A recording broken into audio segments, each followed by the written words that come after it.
it's Rick Taylor. It's your boy Spaidez, the full deck baby, checking in live with the rap draft. You did.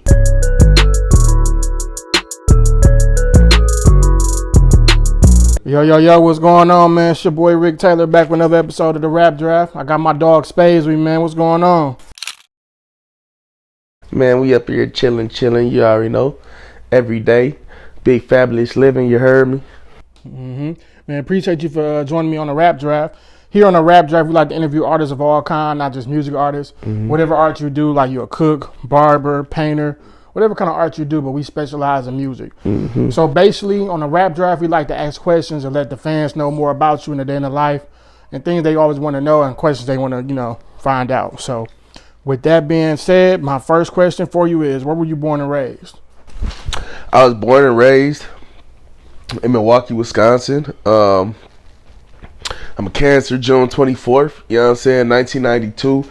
Shout out to the 90s babies. We ain't no babies no more, but shout out 92. It was a great year, grand year that happened in 1992. The LA riots happened in 92.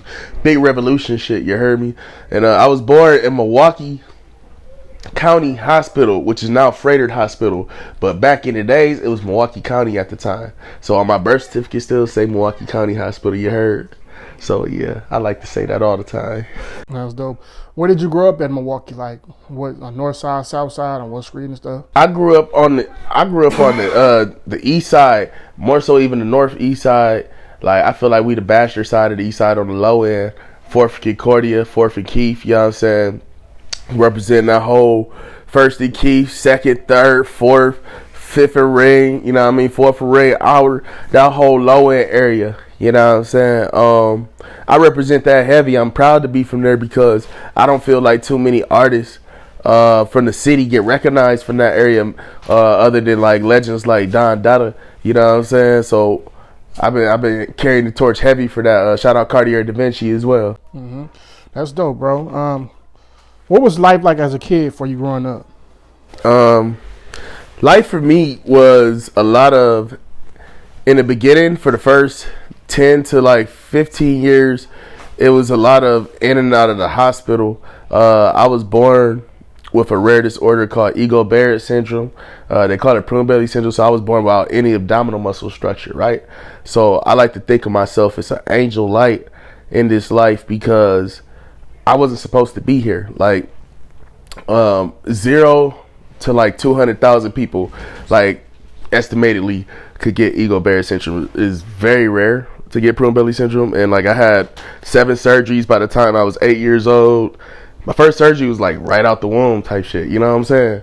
And like they didn't even let my mom see me for the first 24 to 48 hours, real shit, because they told her she had to go see me on her own accord because I was so fucked up at the time that like any shock that she would have suffered, the hospital didn't want to be responsible for her. You know what I mean? So she had to go see me. And when she seen me, she said my stomach was like, it was just like a mass of skin and organs and tissue. So I'm blessed to be here. She put me in physical therapy at a young age and put me in speech therapy at a young age, which is how I feel like I was able to grasp the English language very early. And yeah, the reason why I'm probably able to move on the stage and things like that now, it's all through the glory of her. So I bless my moms and respect my moms. Shout out to you, mama. You know what I mean? Mama Spaidez, I see you out there.